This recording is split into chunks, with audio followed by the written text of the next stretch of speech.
What we did yesterday is wonderful. We celebrated, but it may be the very thing that keeps us from accomplishing something today.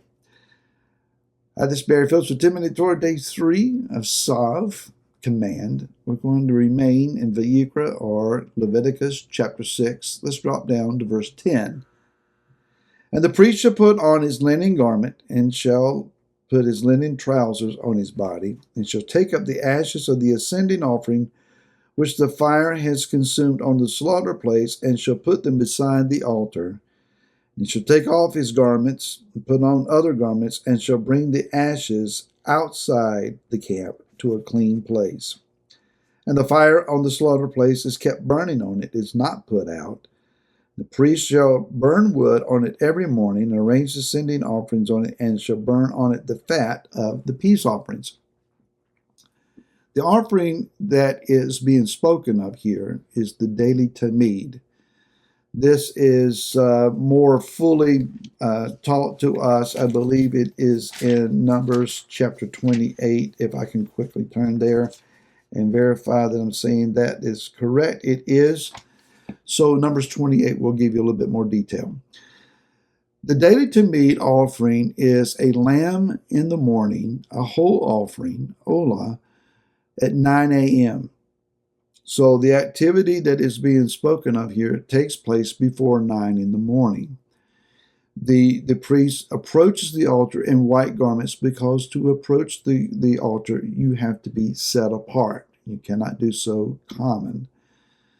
He puts on the white garments. He begins to shovel out the ashes from yesterday. Anyone who has used wood as a fuel source for heat in your home, a fireplace or a wood stove, at some point the ashes will accumulate to a point it impedes the airflow. So there is the responsible action of getting some of the residual ashes out. What was fuel for a fire yesterday is an impediment to airflow today. Think about that. And so he appropriately takes out the amount of ashes necessary, gathers them together, puts on common clothes because he's going outside the environment of the tabernacle, takes those ashes to a clean place, and comes back with those live coals still burning on the altar and adds the fuel to the fire so that the 9 a.m. offering of the lamb can proceed. This is a complete and total offering. All of it ascends up. He repeats this offering at 3 p.m. in the afternoon, the time of the evening offering. It's the same time of day that Eliyahu Hanavi, Elijah the prophet, presented his offering at Mount Carmel. It's also the same time frame that Yeshua finally released his spirit and died. What's also interesting is that Yeshua went to the tree to cross the execution stake at 9 in the morning, died at 3 in the afternoon. Coincidence? No, it's designed and on purpose. Did Yeshua do that because the daily tamid did that and he was restricted? No, not necessarily. It's the other way around. The daily tamid offering, 9 a.m. and 3 p.m., foretold, prophesied, revealed the offering of Mashiach, according to Bereshit or Genesis 3:15, that he would crush the serpent's head. Yeshua going to the cross, going to the tree, destroyed the power of Hasatan. He came to destroy the works of the devil, 1 John says. And so we see then that Yeshua fulfilled what is required here. And it pointed to him. So I'm wondering if Aaron, every day that he went to either oversee or to perform this task himself, if it was not prophesied to him, the clearing out of the ashes, and then he himself did every day preside over the 9 a.m. and 3 p.m. offerings. This is every day, even on Yom Kippur, every Shabbat, every day of the year. Did he not catch a picture of the one that was to come and to spend that period of time dying in behalf of Israel to deliver them and to set them free, even from themselves and from their own tendency of sin. What's also interesting then is the application of the ashes of getting them out. If we rest on our laurels, that is our previous accomplishments, and sit back and say, I've done enough. Yeshua warned us of the man who had a bumper crop and said, I'll just tear down my storage buildings and build bigger and sit back and take my ease. Yeshua let us know that was not a wise decision. What we have done can be lauded and applauded and encouraged. It can be something to stand on. But what about now? What is it that your hands are finding to do now? Well, I've already done a lot. I've worked here, I've done that, I raised my family, I've been faithful at my congregation. I've done enough.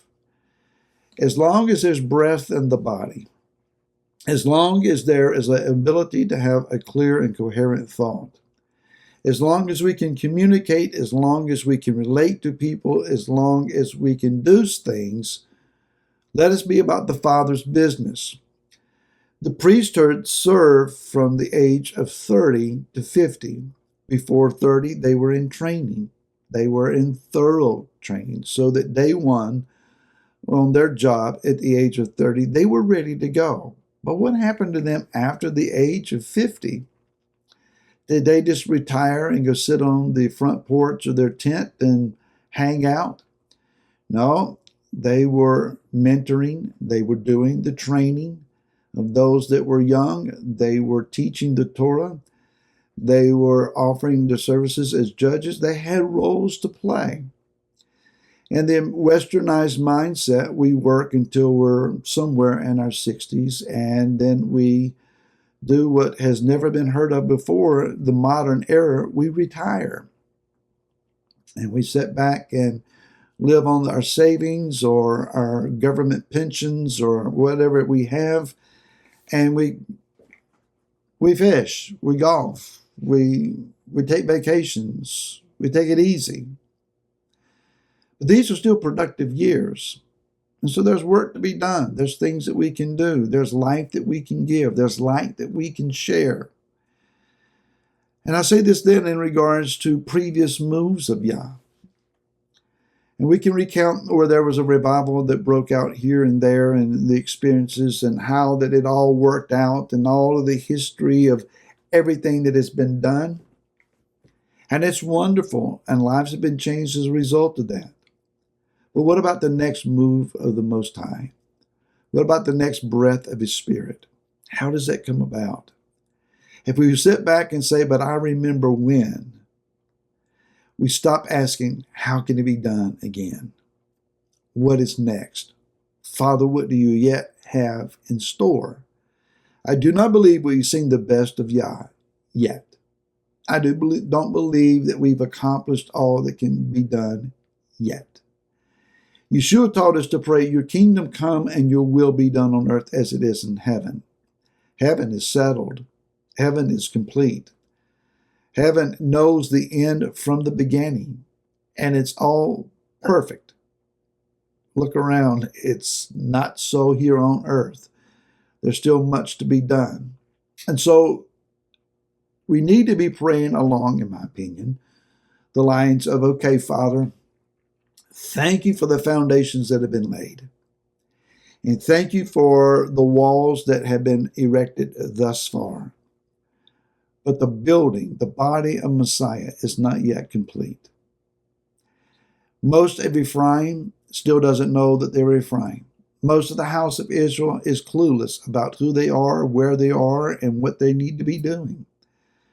So there's a lot of praying to be done. There's a lot of words to be shared. There's a lot of focus to be gained and become precise.